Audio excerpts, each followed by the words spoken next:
Great. So thank you very much for inviting me. I'm very happy to be here. My name is Ilya Stambler, PhD. I'm a Chief Science Officer of an Israeli biomedical association called VETEC, the Movement for Longevity and Quality of Life. I'm also active in other aging research associations like International Society on Aging and Disease, International Longevity Alliance. I do research, multidisciplinary research of aging. I've published about 60 papers, two books. But I'm also an activist for aging research.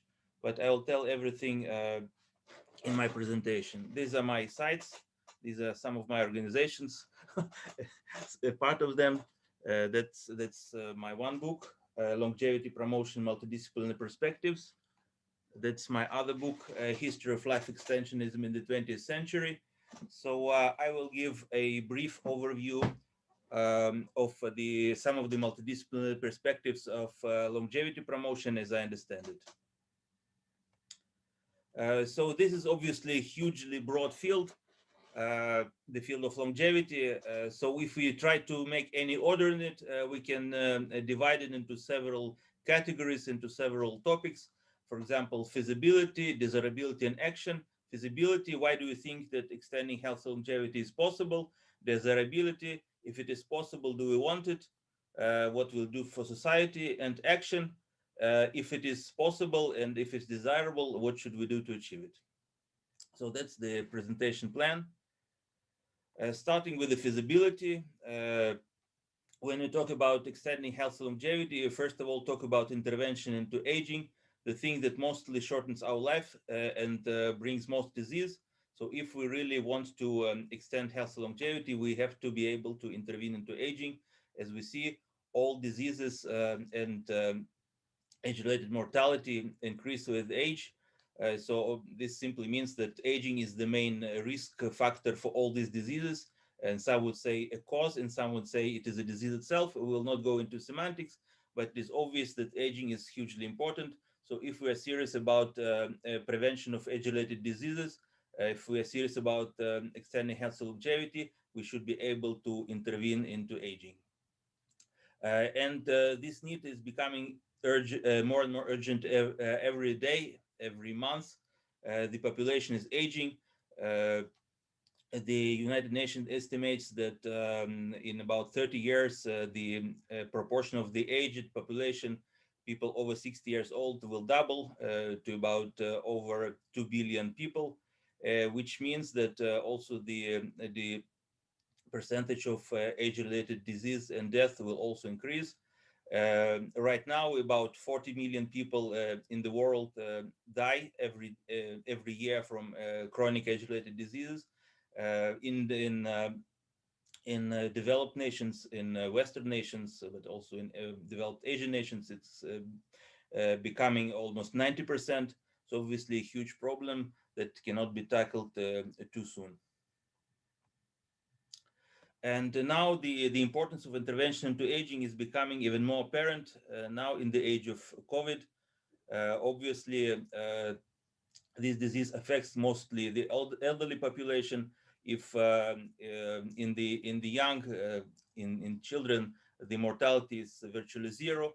In people over 70, it is becoming almost 15-20%.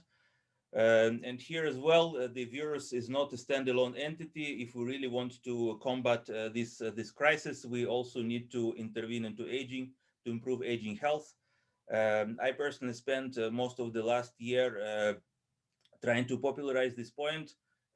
We published several papers, also with some of the leading biogerontologists from the US, Professor Nir Barzilai, Felipe Sierra, published a position paper, Geroscience in the Age of COVID-19, where we tried to make this point that if we really want to mitigate this crisis and also the future crisis that will affect the elderly, we have to be able to intervene into aging. Also, we organized conferences, online conferences on this, tried to popularize this in the press. Unfortunately, it didn't catch. I can tell it already after almost a year and a half. Um, uh, this idea didn't catch. People still see the virus as a standalone entity without considering the underlying age-related multimorbidity. But at least we made an effort, and hopefully this connection will catch on and will be more strongly addressed, not just for this pandemic, but also for possible future health crisis. Now to the question of feasibility. Is it feasible to intervene into aging to prevent age-related disease, to extend healthy life? Yes, it is feasible. There are a vast multitude of proofs of principle of animal experiments, also some human experiments. There are several classifications of some of the major aging processes. For example, the sense classification strategies for engineered negligible senescence, a somewhat different classification of the NIH, the Neuroscience Interest Group, the so-called pillars of aging, also the classification of the hallmarks of aging. But basically, the main idea is the same, that you can select several major aging processes and intervene on them, and as a result, prevent age-related disease and extend health and longevity. This is the basis of the geroscience approach or anti-aging approach, if you like, that aims to intervene into aging to prevent age-related diseases. And there are proofs of principle, proofs of feasibility for all these interventions, but still there's little validation for human beings. And our goal as a field, as a longevity field, is to move to human intervention as fast but as responsible as possible. What are some of our other sources of optimism? Why do we believe that intervention into aging and healthy life extension is possible? First of all, as a global long-term trend, the life expectancy is increasing. Still, we have not overcome the maximum lifespan, which is still about 120 years, but at least for the past 100 years, the life expectancy was increasing. Now we are beginning to doubt the stability of this trend. Last year, but also the previous year, in countries like the UK and the US, life expectancy actually declined a little bit. But still, it shows that life expectancy is not written in stone. It's flexible and can be raised. That it can also be stalled or even lowered, especially if people make an effort to do so. But generally, it shows the plasticity of life expectancy, at least until we reach this hypothetical maximum lifespan of 120 years. We have a long way to do.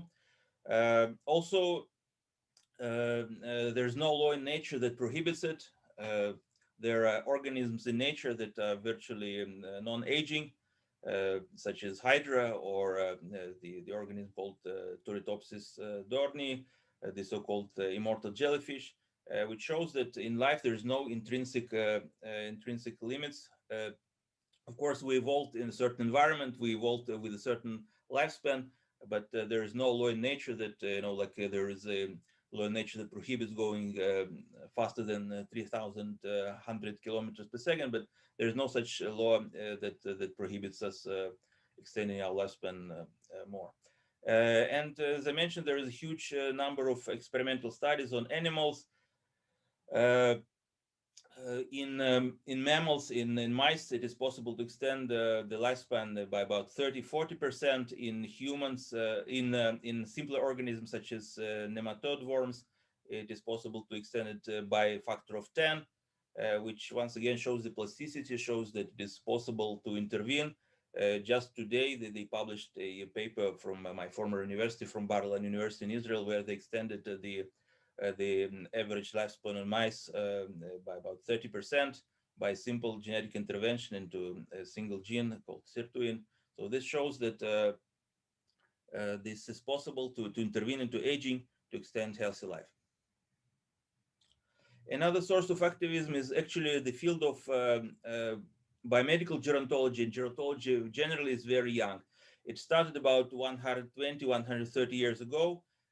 With Charles-Edouard Brown-Séquard, who could be said to have performed the first rejuvenation experiment, injected himself with testicular extracts, and also Elie Mechnikov, the Russian-French gerontologist, who actually coined the term gerontology back in 1903, exactly about 120 years ago, who proposed the first truly scientific theory of aging based on histological observations.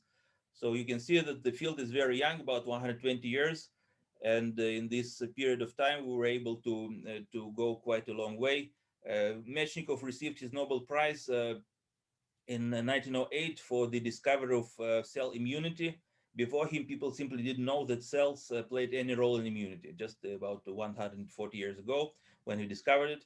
And now we are beginning to program immune cells for specific response. So it shows that we went quite a long way. And it also gives hope that we will continue to advance. And I put this link. You can read all about it in my books that I put freely online on longevityhistory.com. There is already appearing quite a wide assortment of so-called geroprotective or anti-aging means. Some of them can be classified as supplements. Some of them can be classified as detoxifying subjects, basically adding or removing the substances that we either desire or wish to get rid of. They can also be classified according to a process of aging that this intervention target. For example, I brought some of the examples of intervention based on the NIH Geroscience Interest Group pillars of aging. But basically, the idea remains that that it is possible to intervene into aging, prevent age-related disease. But once again, we need validations in humans. Therefore, clinical experimentation in humans, specifically anti-aging, specifically to intervene into aging, is a call of an hour. And obviously, you cannot intervene into something, you cannot treat something that you cannot diagnose. You can wave your hands and say that we intervene into aging, but unless you can measure the aging process and it can measure the intervention into aging process, there is no way we can provide a valid, scientifically valid interventions. So that's why it's very important to develop clinically valid indications of aging, the so-called biomarkers of aging, also functional assessments of aging. This is also a very important part of the field, which goes hand in hand with developing therapies. As I mentioned, I do some research, so I try to contribute our small part. For example, last year we published a paper together with Chinese colleagues about the use of mesenchymal stem cells against COVID, showed some improvements, some positive outcomes in COVID patients. And how is this related to aging? Very simply, aging-related chronic inflammation, so-called inflammaging, is a very basic process of aging, and it also plays a role in mortality in COVID. It both diminishes the reactivity of the organism to infection, but also makes it more predisposed to severe outcome, to cytokine storm. So if we're able to somehow mitigate inflammaging or chronic inflammation, we'll also be able to improve outcome. And mesenchymal stem cells are very well known means to mitigate chronic inflammation. So it showed that, at least indicated that there could be some effect. So once again, you see the connection between aging and disease.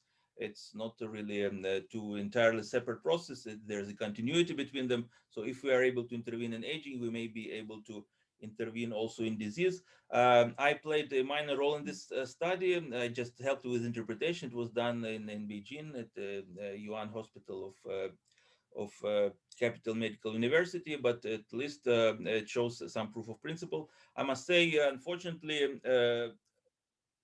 it did not succeed to prove this idea in large-scale trial for various reasons that I will not go into. But at least there is this connection, this direction that could be explored. Another paper that we published also emphasizing the importance of immunity, of useful immunity also to combat infectious disease, to prevent immunosenescence, which is a major factor also in COVID. And in terms of diagnosis, as I mentioned, these two branches, diagnosis and therapy, go hand in hand. We also try to make some contribution with my colleague, Dr. David Bloch, published some research developing measurements of aging, of age-related multimorbidity, of biological age based on information theory measures such as normalized mutual information and and entropy. Once again, the goal is not to diagnose any specific disease, but to try to diagnose several diseases at once, multimorbidity, because it's the hallmark of aging ill health, that there are several diseases at once. So it's also a very important point to make. We organized a commitment at the European Innovation Partnership on Active and Healthy Aging, which is headquartered in Brussels. Along these principles, also we now added a special issue of a journal, Frontiers in Genetics, on the clinical evaluation criteria for aging and age-related multimorbidity. So we try to advance this topic as much as we can, but this is just a tip and a drop in the ocean, a brick in the wall. Many people do much more extensive research and much more successful, but at least we try to make some contribution. Hopefully, many such contributions will come together to make a difference. And of course, with all this research, all this biomedical research, we should not forget the ages-old interventions like rest and sleep and exercise and good nutrition and life-affirming attitude, the will to live. All this is known to everybody. Unfortunately, not everybody practices it or makes an effort to practice it, but all these things are known, and these are for now the only verified means to extend healthy longevity, to improve aging.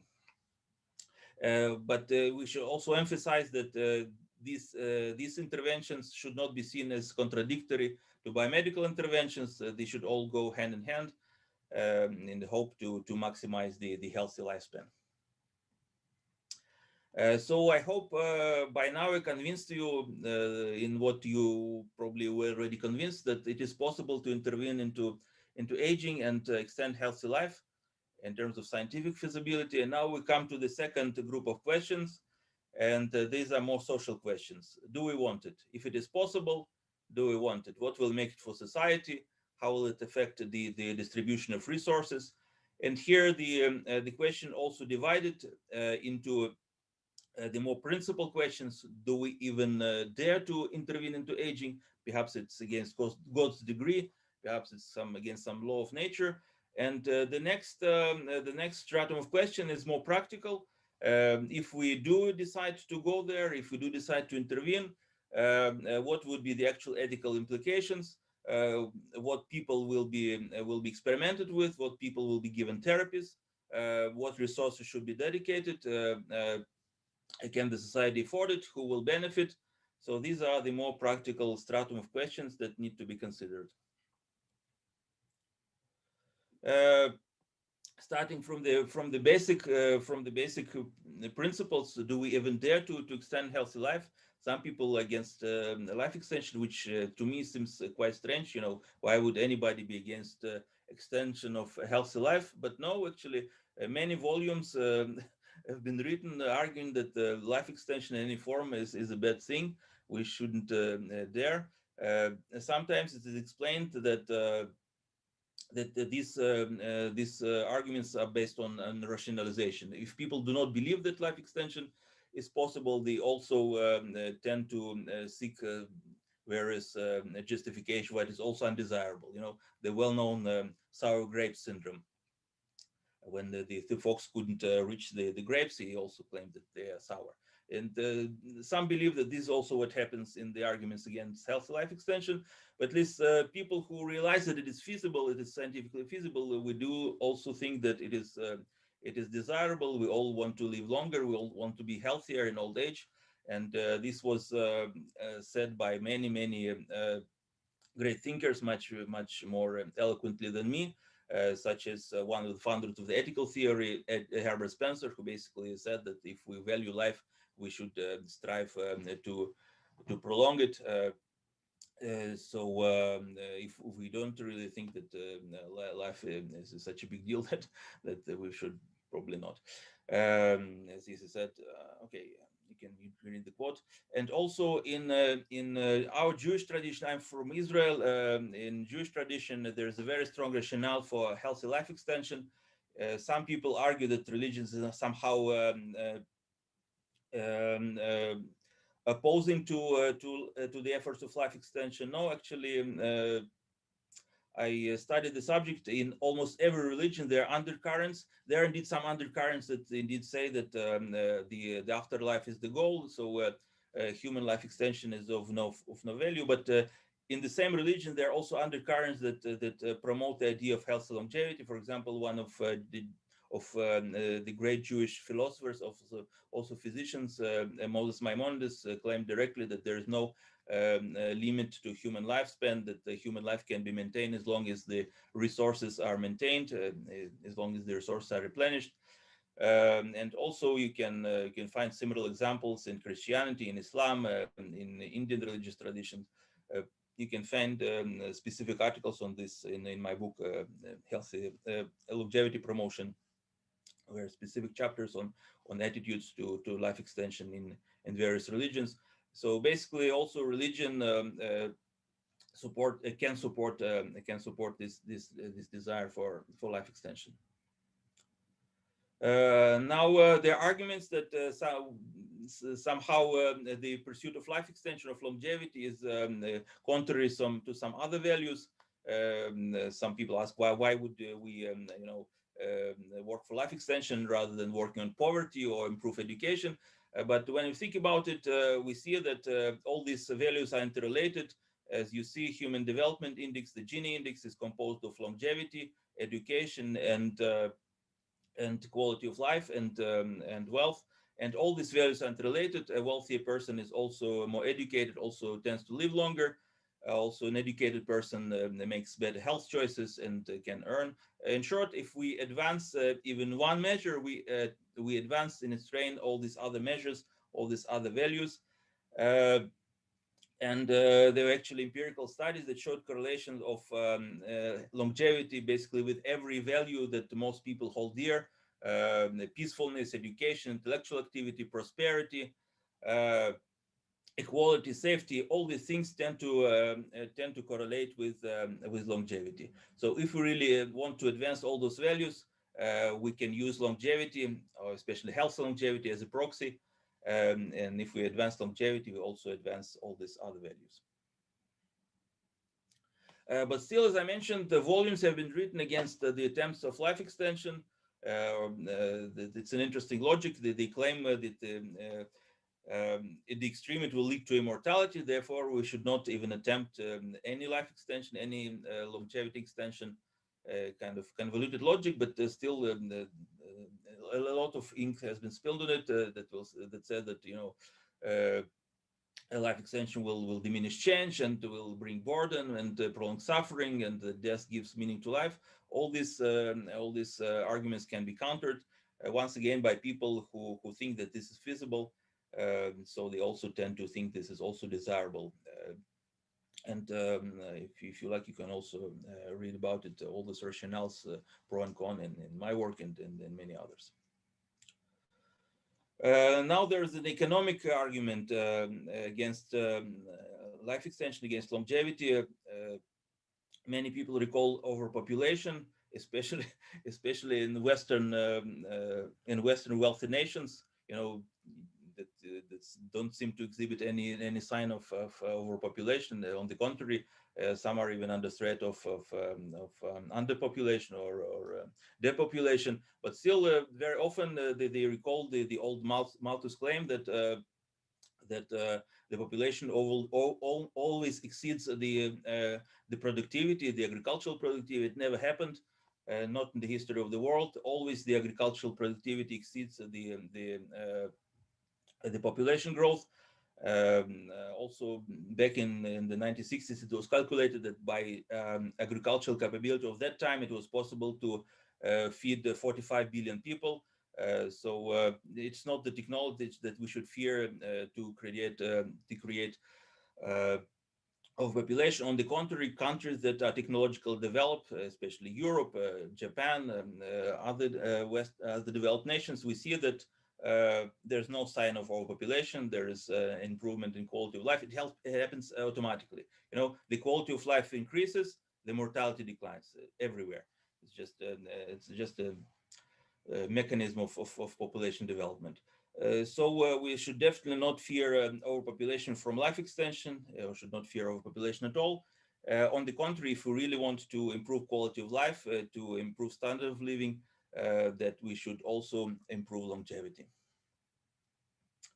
Now, it is often raised the issue of inequality, that some parts of the population will benefit more than others. I personally think that of all the arguments against the life extension, this is probably the most feasible. We see health inequality everywhere. It's not a new phenomenon. It's not appearing with longevity technologies. So I believe that the way to fight it is really to introduce equity mechanism already at the stage of development of these technologies.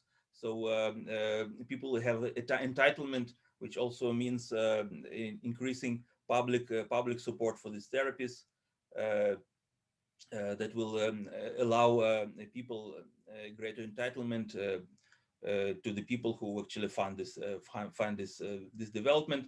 But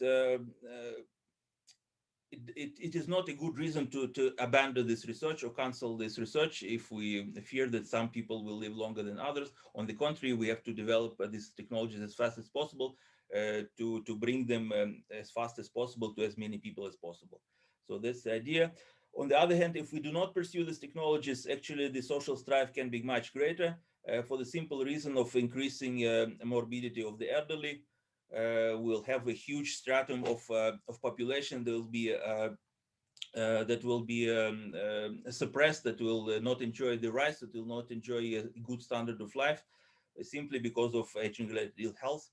So if we do develop this technology, if we are able to prevent age-related diseases, to extend healthy life, will create huge savings for the healthcare system, for the welfare system, and they simply improve the quality of life of every person. So if we really want to diminish social strife, to bring more equity, to bring more creativity, more productivity to society, we actually do need to develop health and longevity technologies. And this is also a reason why a stronger investment in these technologies is warranted. Right now, it is simply ridiculous in some places. The percent that is given to preventive health is simply ridiculous, both for research and practice. I'll not go into numbers, but trust me, of the $3 trillion that America spends on so-called health, actually on disease, mostly age-related disease, about 2 or 3% goes to prevention. So that's the situation that should be changed.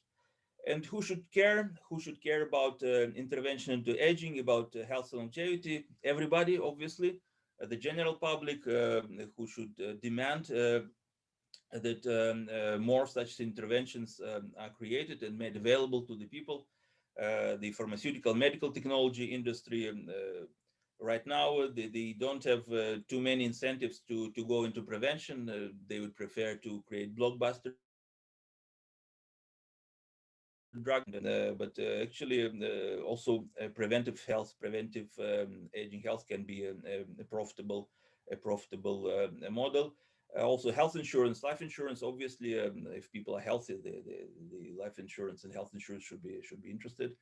Regulators and policymakers should promote it simply for the public health.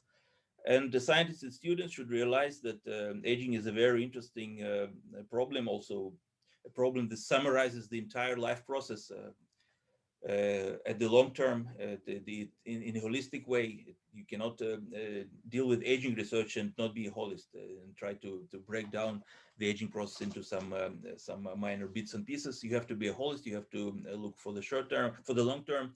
So it's a very exciting problem that should be more massively investigated. So basically, it concerns everybody. It should be advanced by everybody.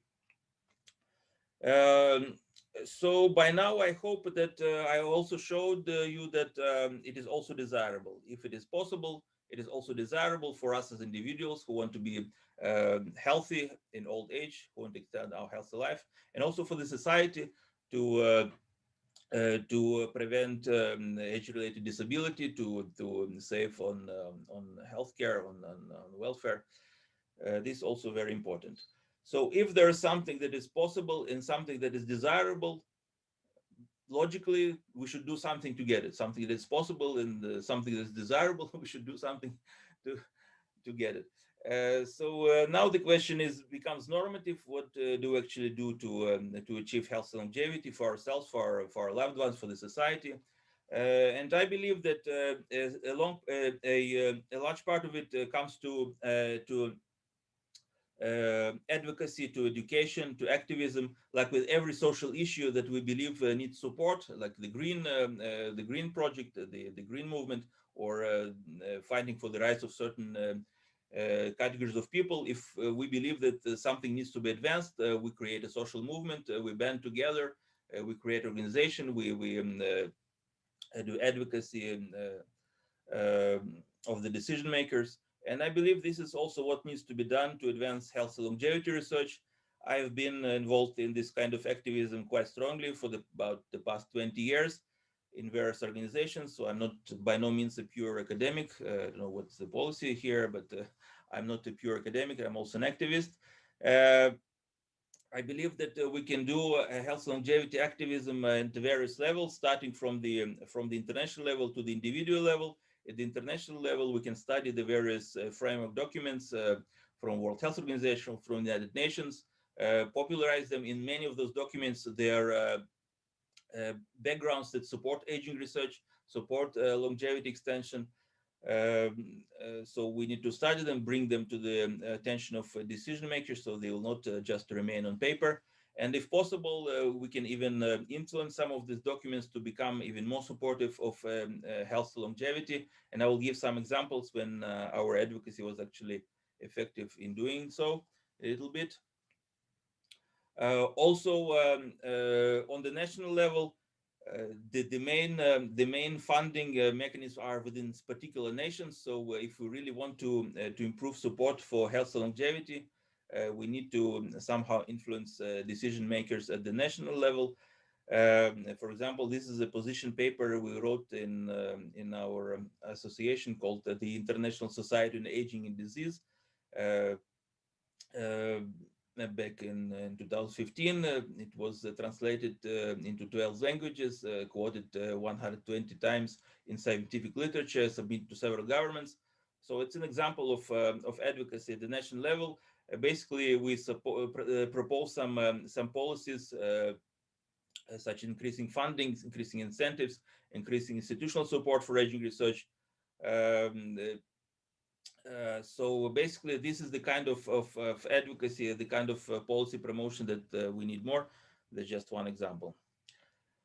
And of course, the main advocacy unit is an individual NGO, a particular NGO. For example, I'm a member of about 10 or 15 such NGOs. Here in Israel, we mostly work at the association called VETIC, the Movement for Longevity and Quality of Life, and also which is also part of the International Longevity Alliance, an umbrella organization that includes about 30 NGOs from 22 countries.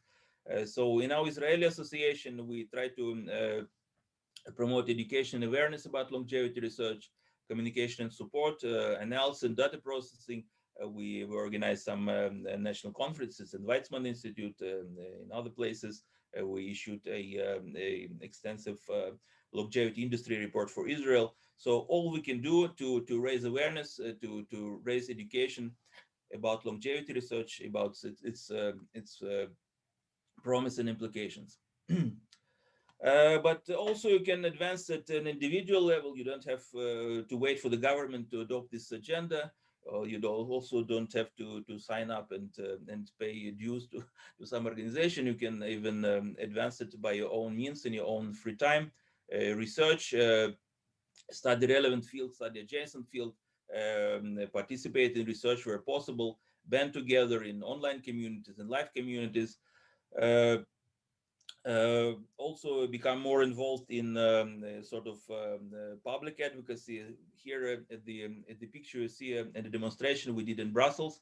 Actually, Back in 2012, some of the longevity researchers and activists got together and demonstrated to improve support for longevity research. The conference was organized by an organization called HELES.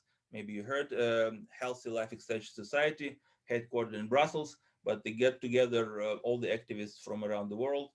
So that's just one example of caring, of the wanting to bring it to the public, and also just practice a healthy life prolonging lifestyle to improve your chances of healthy longevity, to improve your chances to actually live to the time when longevity technologies arrive. Once again, the same good old nutrition, exercise, sleep, and will to life. So great, I'm coming to the final part of my presentation. We see that life extension, healthy life extension is possible, it is desirable, that there are ways we can advance it as researchers, but also as a civic society. One little question: does it actually work? Do our efforts actually pay? Is anybody living longer and healthier because of our advocacy efforts? Well, it's too early to say. The longevity advocacy movement is very young. I would say it's just about 15 years on the more or less on the public radar. Before that, people wrote some texts and talked with friends, but it wasn't really formed into a sizable social movement like we have now with dozens of organizations with thousands of supporters. So it may be too early to demand results, but still I think there are already some results, so it's still at least some visible advances. I had the honor to be involved in some of these initiatives. For example, the position paper that I mentioned. Also, every year, starting from 2013, we organize the so-called Longevity Day or Longevity Month campaign in October, also to raise awareness about longevity research. October is because October 1 is the International Day of Older Persons, so we kind of pigtailed on that and emphasized the issue of healthy longevity, and special longevity research and development. So in good times, there were dozens of events organized in actually hundreds of events organized in dozens of countries.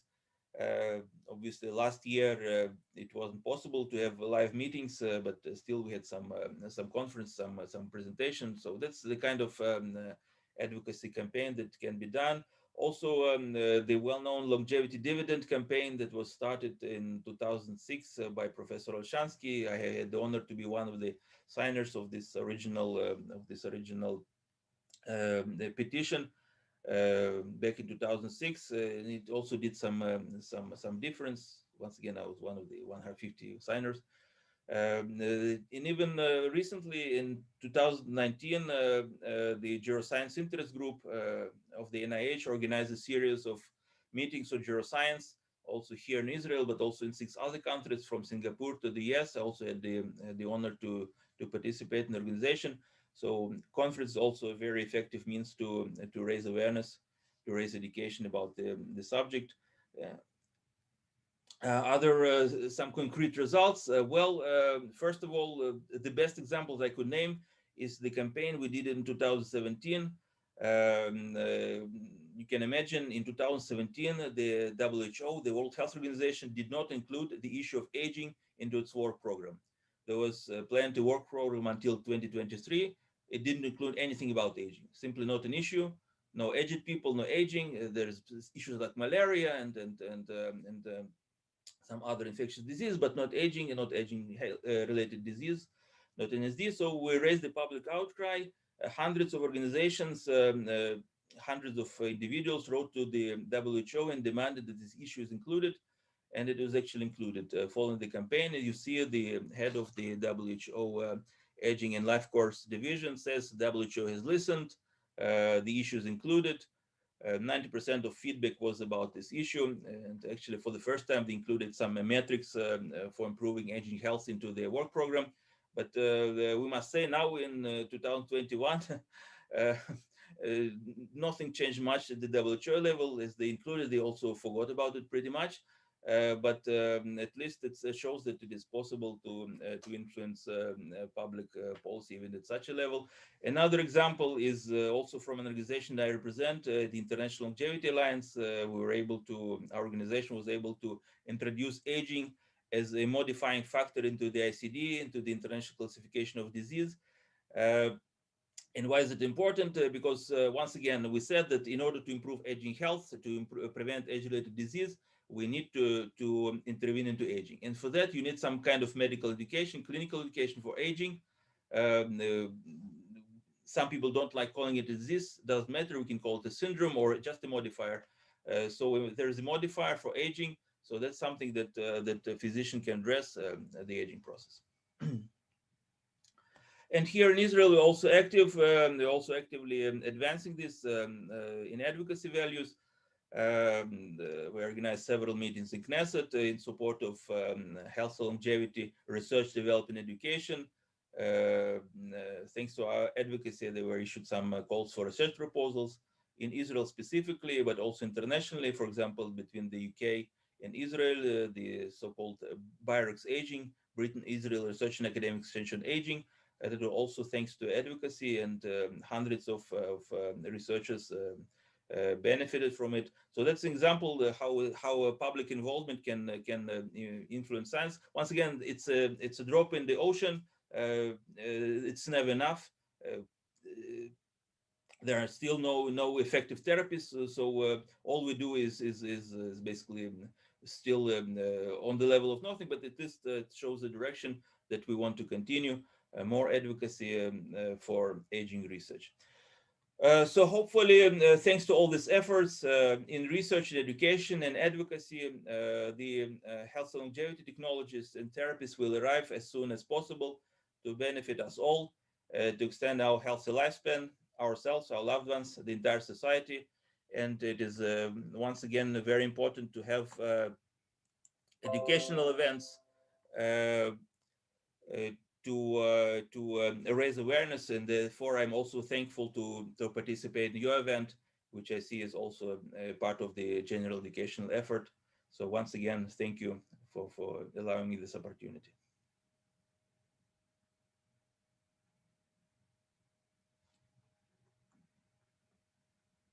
That's it. Great, thank you so much. Very interesting indeed. I just want to have a look at people that are online. Okay. So now just end of presentation. If you guys have any question, it's now the time to discuss the questions or ideas that you have.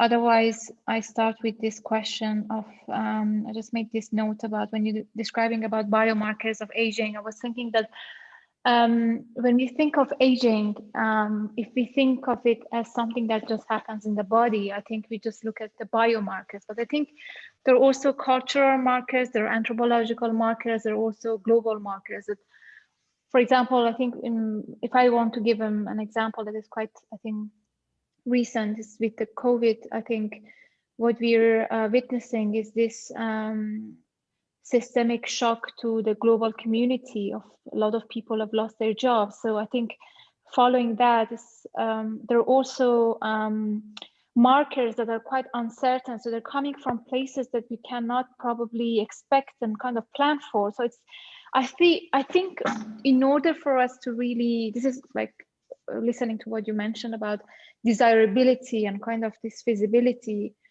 is that, is it really feasible? Because with COVID, and I think events like that, we're going to witness in future that we're going to become more interconnected. I think this feasibility argument, I think is something that is not, I didn't feel a big yes with it. Like, as you mentioned, that yes, it is feasible. I don't think that this is, I don't feel that this is yet feasible, provided the economic structure of our global community.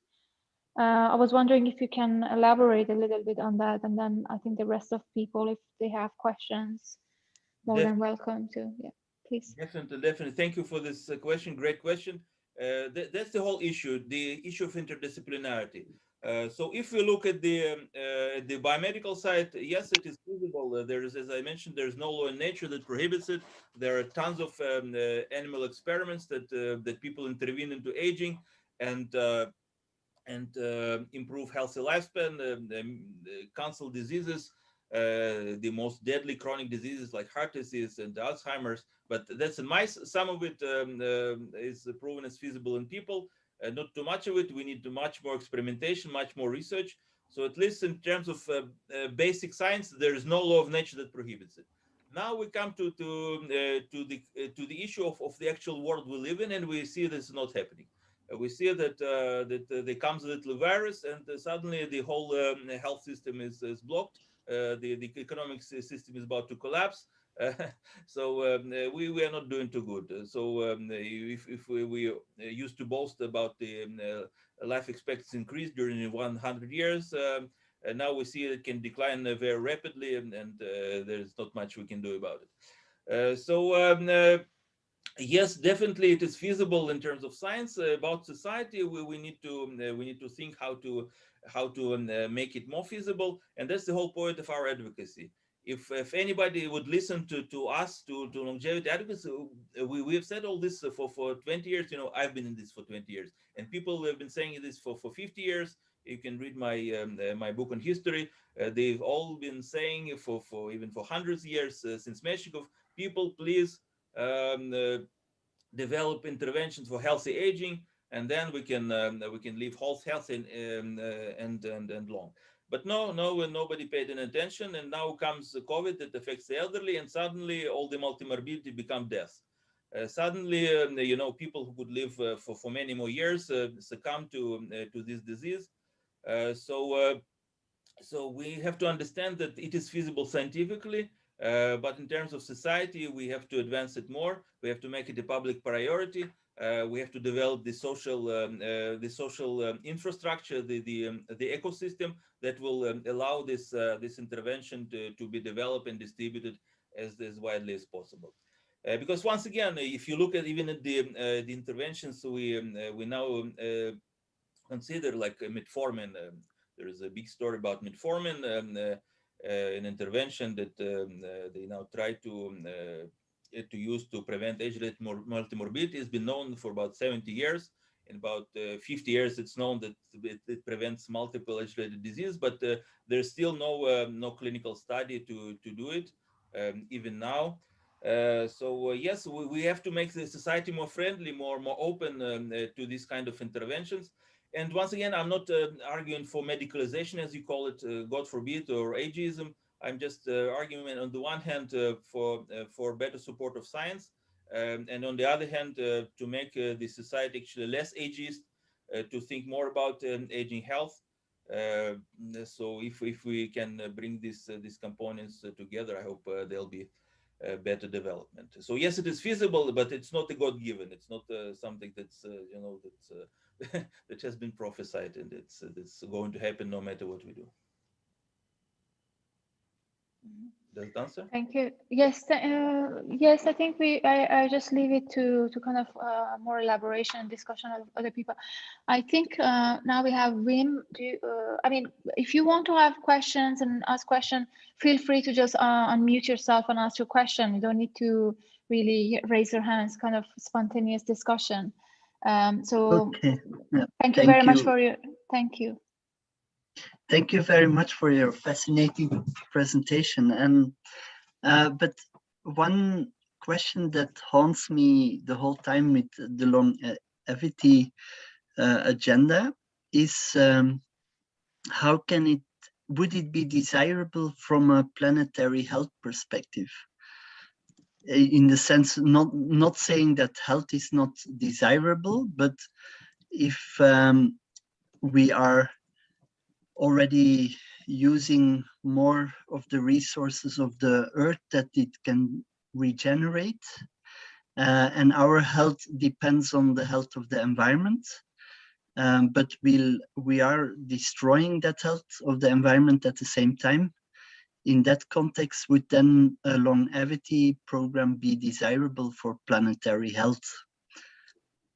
But That's just excellent question. Once again, indeed, many people oppose or juxtapose these agendas, the environmental agenda and the longevity agenda. I don't see it as an opposition at all. Even your question implies that what interests you is your health, is your survival, of our entire species. So we do need a healthy environment. We do need resources to survive ourselves, to survive, to help our species to survive. So definitely we need a cleaner environment. Definitely, I see it as a part of life extended technologies. Environmental technologies, green technologies is all a part, but we have to look both on the outside and the inside. I think the opposition comes from really opposing the inside and the outside. There's no opposition. We are part of this world, but still we have a body which is in homeostasis with the environment. So if we really want to live in harmony with the environment, we also need to think about our body, how it interacts with the environment. And this way we can probably, both ourselves live longer and healthy and care for an environment.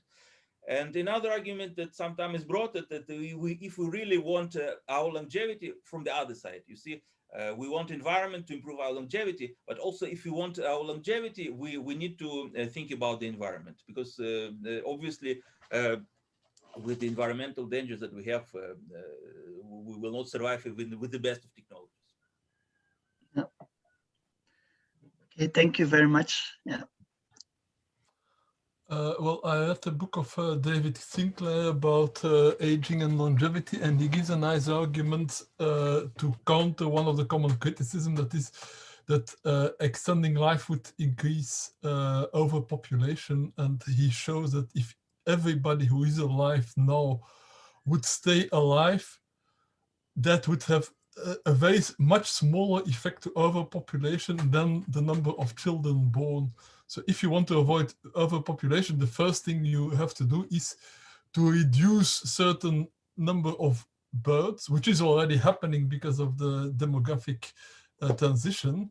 But actually, keeping people alive has a very small effect on the number of people on Earth. If you do the maths, it's actually very little. So if everybody would live 10 years longer, it would have a minimal effect on the total population of the Earth.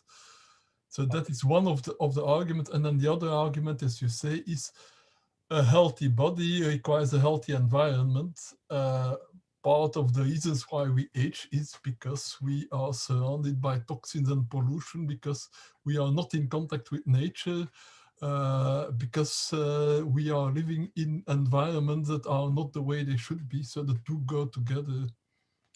Yes, absolutely. I also addressed this exactly with this argument. You know, some people talk about the evil plan of Bill Gates, who wants to vaccinate us, you know, and depopulate. Actually, you don't need any Bill Gates. In societies with improving quality of life, the birth rate declines automatically. There's no other way. With the level of education, the birth rate declines. It's just the way the population works. So we shouldn't really worry. And also this development, these positive developments of technology, of education, they also bring us the means to extend our reach on resources. You know, it's also a common misconception that there's a very limited lead on our resources. So we can think of additional ways we can get resources in a sustainable way. Not just grab everything and then use up everything, but use resources in a sustainable way. And this way we can support a much larger population than we have now. May I add something? I think I would agree completely. There is no contradiction there, but in practice, there probably will arise contradictions due to priorities, you see. And you see that even now, we all know that there is no contradiction in fighting against the virus if everybody would fight it the good way, like some countries have done. But then all of Europe society, American society is divided into camps, you see. So I think in practice there will arise people who who put more emphasis on individuality, and they would say, okay, I want to live longer, but nature doesn't interest me so much because anyhow I cannot do anything there. I can do something for my own body. And then there will be people who are more interested in ecology and making nature, and there will be camps like that, I think, in practice. Absolutely, absolutely, and it depends which camp wins. You know, there will be camp who will want both to destroy the environment and to have us die as soon as possible. And no kidding. Yeah, that camp is also there. Yeah. So we have to raise these questions. We have to. These are probably some of the most serious questions of our time, and we need to discuss them as widely as possible, also at the decision-making level. And to make sure that the right camp wins, that both cares for the environment and for our bodies and for our survival, for the survival of our posterity, for the future generations.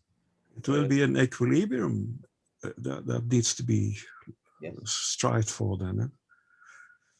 Another problem, I think, where camps will be very strongly come into existing is that some of the measures to live longer will be very expensive.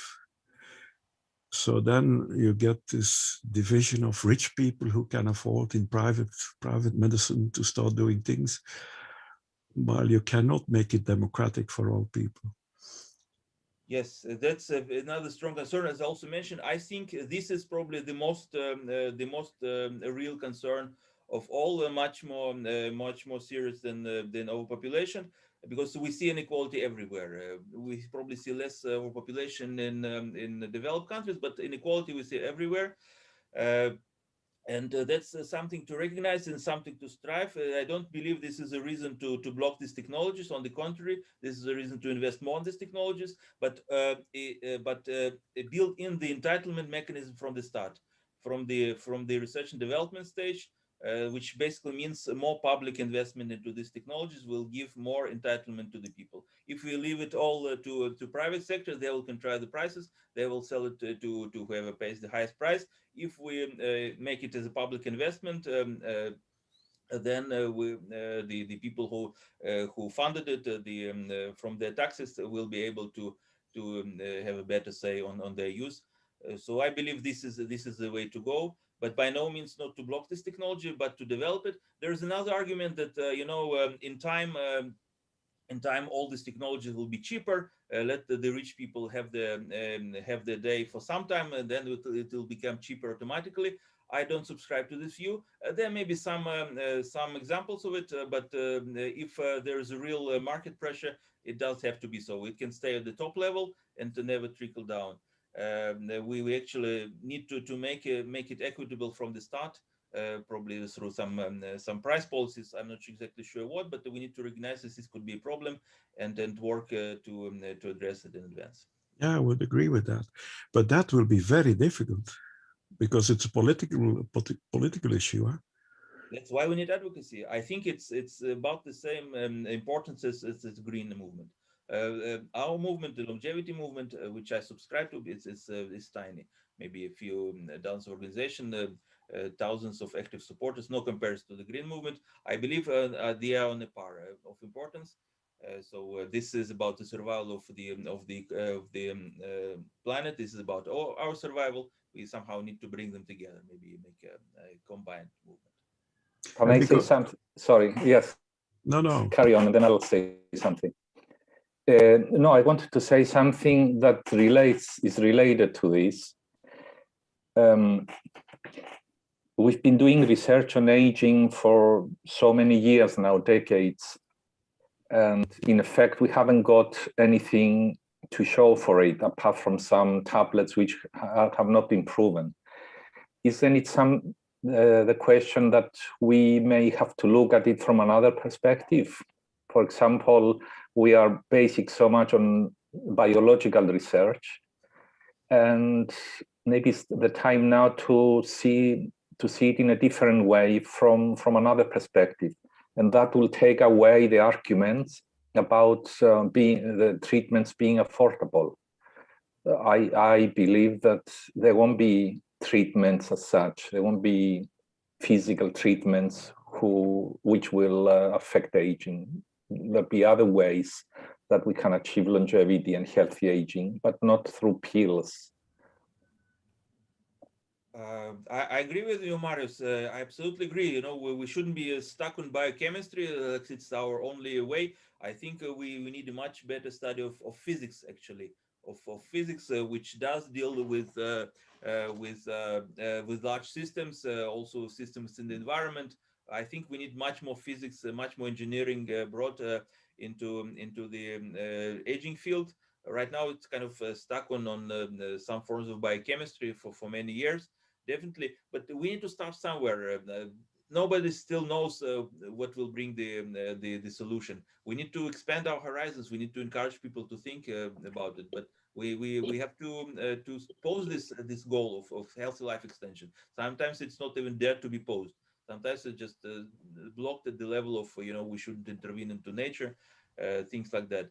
If we really pose this question as a feasible goal, then they can think of solutions, maybe unorthodox solutions, a connection with the environment. I believe in the notion of balance, homeostasis, but in the broader terms, also homeostasis between an individual and environment. We don't know how to measure this homeostasis. We don't know what the balance is. We don't know how to measure the homeostasis even in our own body. Just recently, they published a paper with some hints at some possibility of measuring homeostasis through resilience. It's just it's too little, too late. But yes, I think that we shouldn't discard any direction. Definitely not the direction of environmental influence.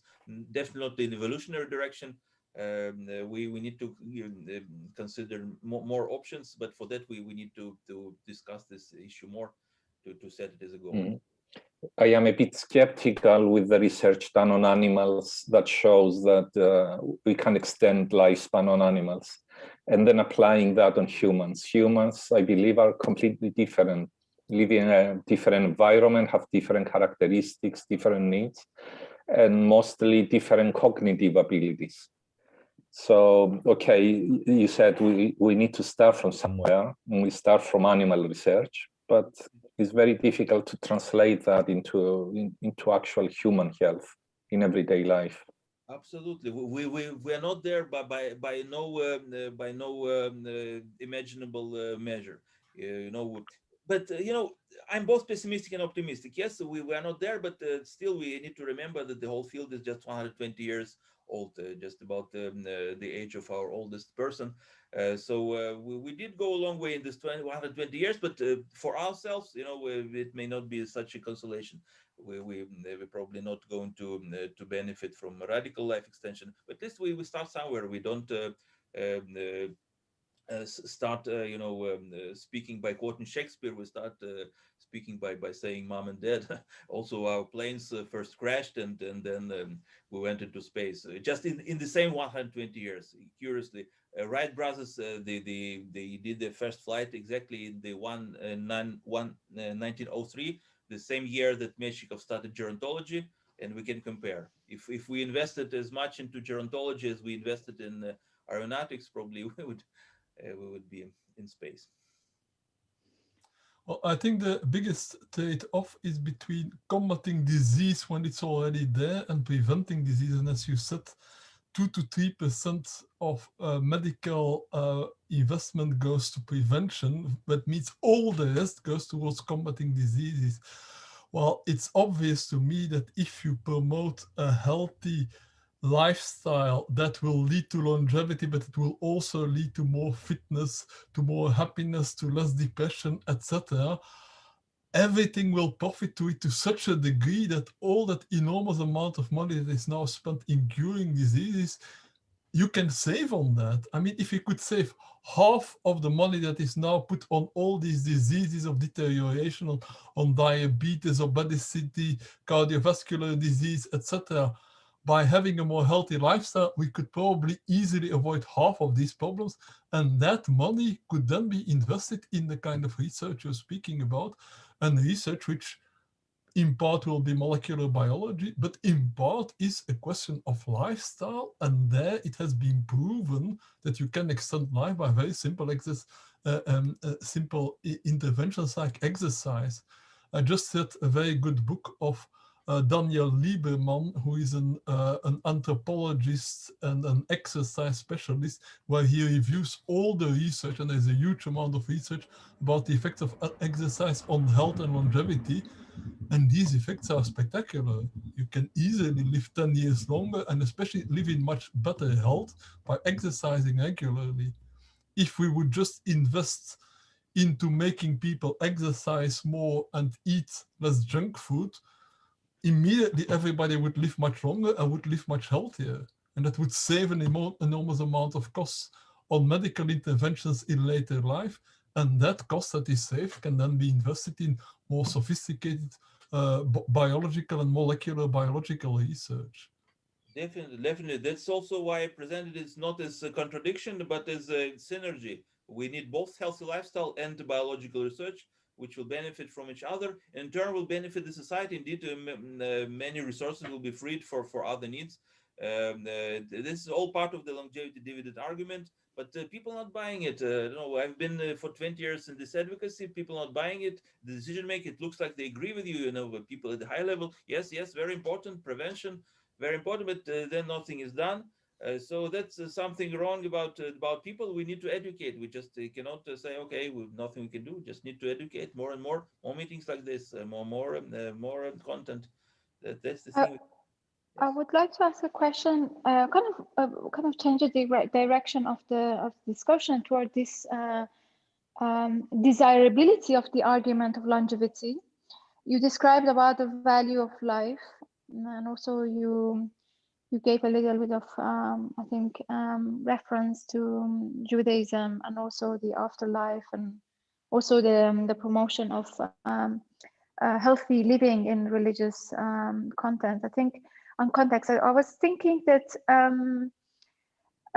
it is possible that we might need to rethink the epistemology of life. So why are we here? So that question, I think, is a question that would give people, I think, some space for rethinking the way they live, because I think you cannot tell me that you can do exercise and because exercise would help you to be healthier when I don't see meaning in the life itself. So it's kind of like I think there is a deep connection to the mind and to the philosophy and to value system, and that's why I was really happy that Marius also raised that point about the animal model of longevity. I really think when we think of aging and just saying like 30% or 40% improvement been done in the lab on certain types of animal, I think that would create an emotional, I think, detachment. I don't really personally connect with if a mouse wants to live, I think 100 years from now on, it definitely has less to think of and less to be worried about. Where for me, if I want to live 100 years from right now, I have to rethink a lot of things in my life. For example, I always been told that I think maximum amount of life that you can have if you're lucky and you're good health, I think, let's say 90 years of age, and that time you have been doing, you made a family, or you had a couple of kids, maybe you build a house, you go on holiday and things like that. At a certain point, I think we don't have really education. So what do you want to do when you're 120 years old? We don't have that kind of model yet to be able to imagine and extend ourselves into a future that is we're discussing. So I think we need to really allow ourselves to be more imaginative, to kind of offload the imagination that we have from aging and really upload it with some new kinds of horizons. That, well, you know, when you're 120 years old, then what it is that you have to be really looking forward to when you're 120 years old. So I think these are these questions that I'm very interested in the longevity research. That's why I initiated this program at our at Claire. So, but then I'm looking at this from a more really, I think, layman perspective, like on the ground, what people would say if I want to tell them, like, you know, by certain type of activities like nutrition, sleeping, and rest, and I think then you can extend your life. And well, what if someone says, you know what, I don't want to live long. I want to have a quality life, but I don't want to have like immortality. I prefer to die because I don't know what to do from. So I was thinking that, what are your thoughts on this? And is there any kinds of research, or shall we kind of start some kind of discussion about in this direction? Or I would also welcome other people's thoughts. Yes, yes, definitely. Actually, I also address some of these issues in some of our, for example, the work on the public health implications of life extension that was published by Oxford Chemical Society. Actually put a whole argument concerning most of this because they're very frequent. They're very frequent. I would even say standard. Notice that all those concerns arise when we raise this possibility of life extension. Usually people go about daily life, you know, we're not even thinking what it means, what do they live for, what is the meaning of life. But the moment we pose the possibility of life extension, immediately people start thinking, what is the meaning of life? Why do I live?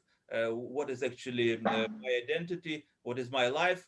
So you see, even for spiritual development, it's very helpful to pose this this as a possibility, even not even as a goal, just as a possibility. I think this way we can expand human horizons very fast and very profound. Uh, so yes, I think these are valid concerns. I personally believe that the meaning of life is life itself. We cannot prescribe anyone his or her specific meaning. Everyone has a meaning of one's own. So I believe that by simple living as a human being, we do possess meaning. And then we can start digging deeply. But even, you know, to be able to explore this issue profoundly, we need much more time. We die without having time to learn anything. At 80, a person, I would say, haven't learned much, or even forgot most of the things he knew. So we do need a healthy brain, a healthy cognition at old age, even to continue to explore these topics. Uh, so that's also a reason why we need life extension to understand this issue completely. And if somebody decides that that's not for him, that he doesn't want to continue, she should be given a choice, but they should not impose this choice on the other side who do want to continue, and the other way around. And the other way around, by no means. If we do have these technologies, we should not impose them on anyone. We should provide a choice. But also the other side, they should not impose their fears on the people who do want to live longer and healthier, not to block research. Once again, this should be balanced. There should be plurality of opinions. But once again, the first step, I think, is really to have this kind of discussion, to bring it to the table, to see this as possible, and if it is possible, what will be the implication. So that's the first step. Unfortunately, even this step is not made. Unfortunately, people still live day to day, not even thinking that they're going to die. You know, the definition of a philosopher is the person who thinks about his or her death. So at least we through discussion of life extension, we make people philosophical. Happy to hear the thoughts. So I just apologies, Francis, just a final comment on this. I think when I listen to you, I feel that there are a lot of entanglements between different topics that needs to be really clarified. So extension of life doesn't mean immortality. I don't know if I registered correctly from your point of view. That do you mean longevity by because when you speak about like connecting it to someone wants to live longer or not, I really think that the thesis behind longevity plus, at least up to this point, has been set on how can we improve the quality of life rather than really thinking about the time that, for example, if someone lives a really great 70 years of life, that can be said that was a life lived well. So, or I don't know if I understood correctly from your discussion. So I feel like maybe we need to have this discernment between what do we mean by longevity research and what do we mean by immortality. Longevity, if it means like really connecting it to some really deeply kind of ingrained concepts, and I think spiritual or I think religious, and I think even like reality of life, that for the moment as you're going to die unless some new technology is going to be discovered. But for right now, if we're going to be putting our feet on ground, death is basically something that we cannot really eliminate from this equation of longevity. So I think like maybe in order to advance in this direction, we need to set aside certain kind of discernment that we do not mean longevity.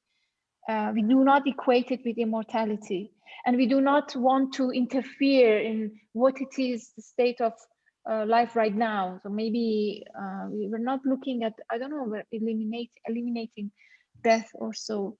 This came to my mind. Francis, you had a question or comment? Yeah, I wanted to comment on this meaning of life.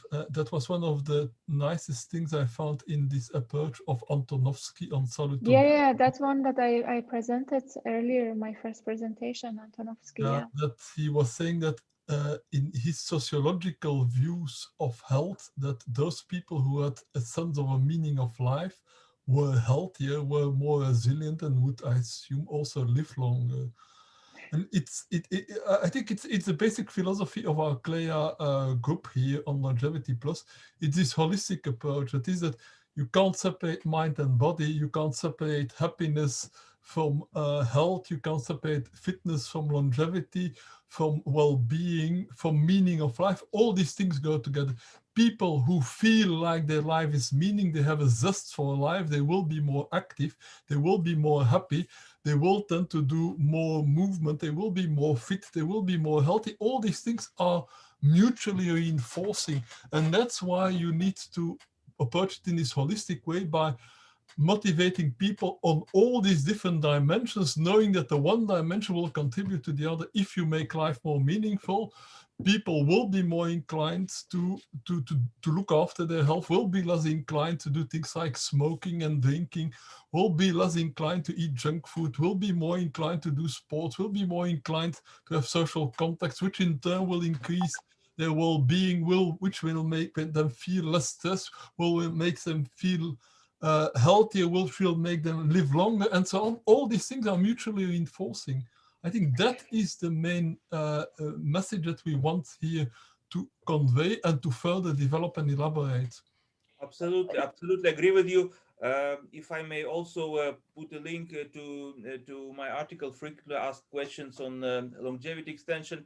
You're welcome to see many of these questions are addressed. I just want to say about the question of definitions. I think it's mainly a question of continuity. Yes, so we are normal people. We understand with the current development of technology, we're probably all going to die, and with the foreseeable time. But it does not diminish the importance of health longevity to any period possible. If it's to 70 years, to 80 years, to 90 years, but we need to see a bigger picture. We need to see the continuum.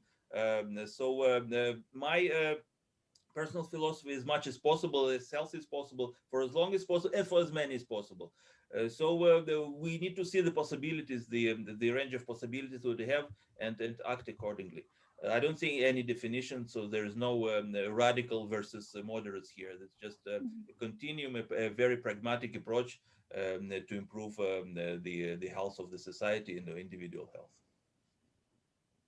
Thank you very much. I think this is also speaks to what we discussed in the beginning of this initiative, that our aim is really rethink the way that we are living life, to be able to make choices that are more, I think, of a higher quality, not just for the economic system or just saving the public health, but also from ourselves, so that the value of individual life really does matter. And I think Wim also mentioned in his anthropological view of well-being that when we think of biodiversity, we need to also think about biodiversity of humanity, that our life does really, like our individual life does really matter. And I think that is something that I am hoping that with this initiative and also collaborations and discussions like this, so we can kind of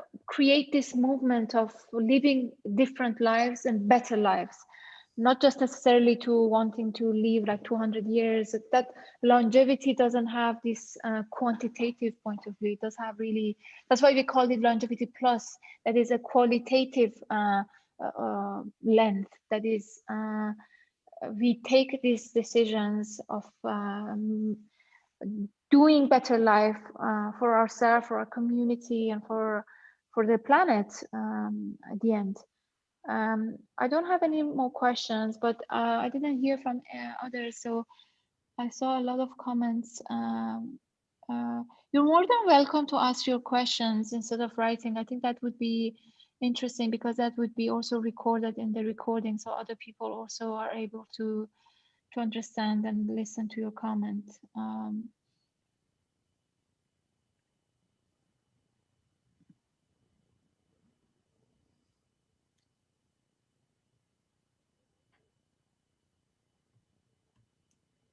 Yeah, I think.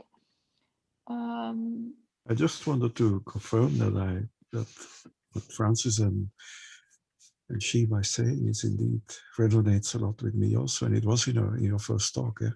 It occurred to me that one could take Steve Hawking as an example. I think he was very, very meaningful life, and he survived his illness much longer than statistically usually is the case. I just exactly. I actually was thinking about him, that and also the movie about him. That really part of the movie that came to my mind was that when he when he got the news about his disease, he said that, well, will I be able to do my science? So that was a question that really, really, I think it stayed with me to now. Was such a, I think, paradigm shifting question, at least for me. The other thing that I made a note was this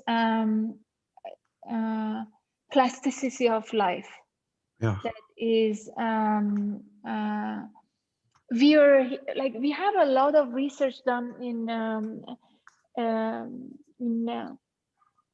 neuroplasticity, and a lot of discussions of how we can rewire the brain, how can we reprogram, and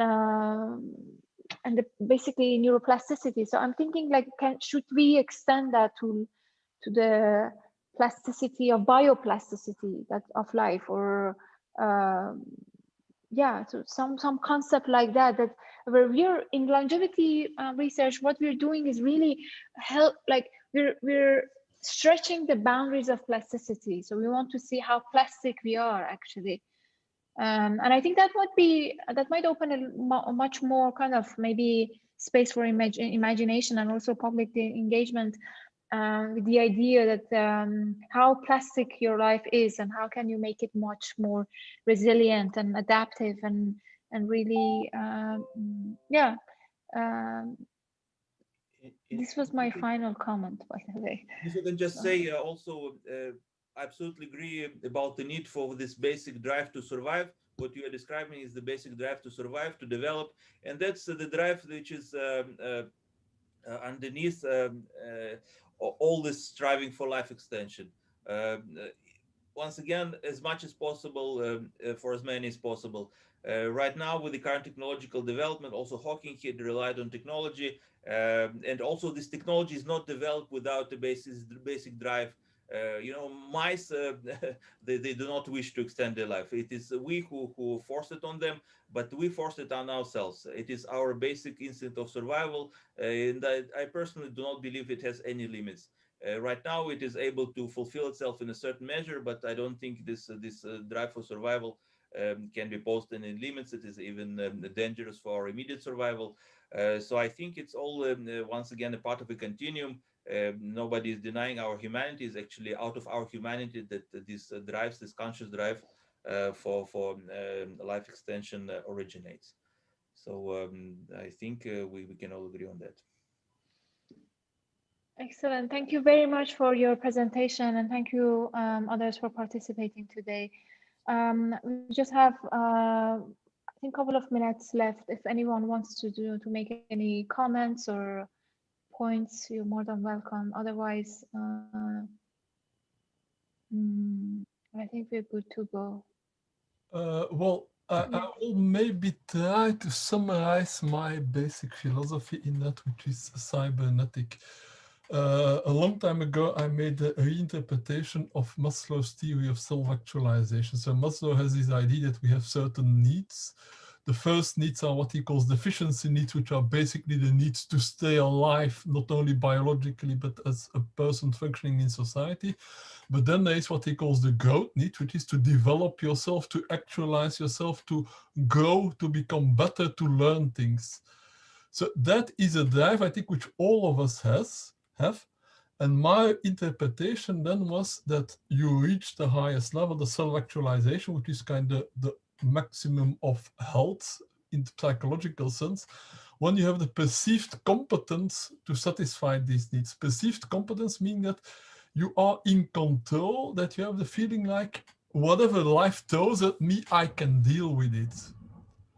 And that's again also what the sense of coherence of Antonovsky also says. The sense of coherence of Antonovsky says, you feel that you can understand the world, that the world is meaningful, and that you can deal with the problems.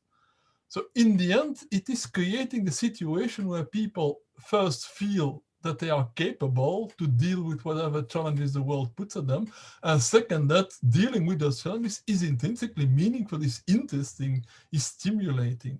If you get that kind of a situation, then people will live long, healthy, and plastic lives, as Shimon called it. The plasticity is in the fact that you want to learn, you want to progress, and for that you need to deal with whatever new challenges you find. So it's this feeling of I can deal with new challenges, whatever they are. I think that is the essence that you want to achieve. Absolutely, yes. Yes. I agree with you.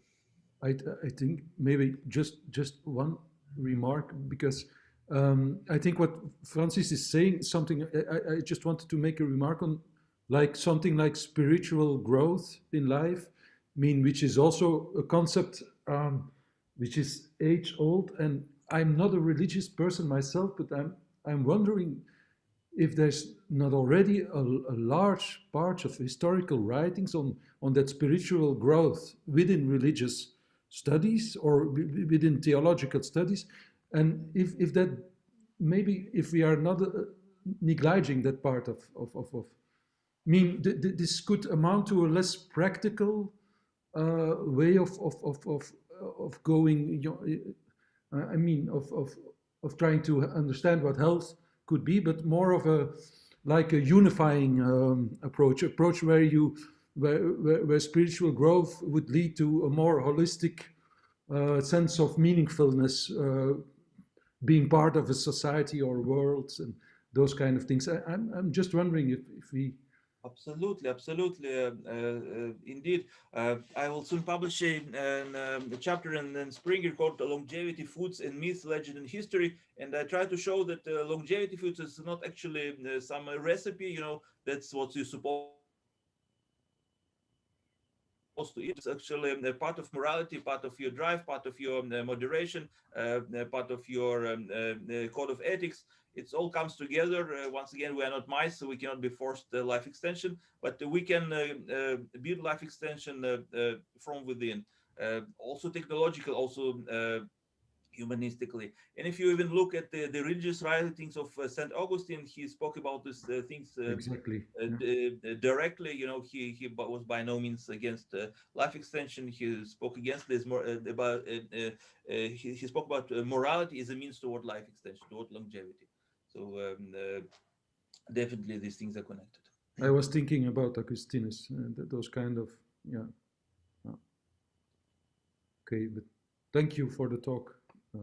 Really Thank you for this opportunity. And that's what Aristotle called eudaimonia, living the good, constructive, productive life. And as to the spiritual aspects, I'm sure that Shima can speak about her experiences with the Sufi spirituality. Sorry, Francis, I didn't get your last question. What That in terms of spirituality, that you can also testify about the Sufism and the spiritual development in that tradition. Yeah, I think like I don't know if I can testify to that, but I think what I feel is that I really resonate with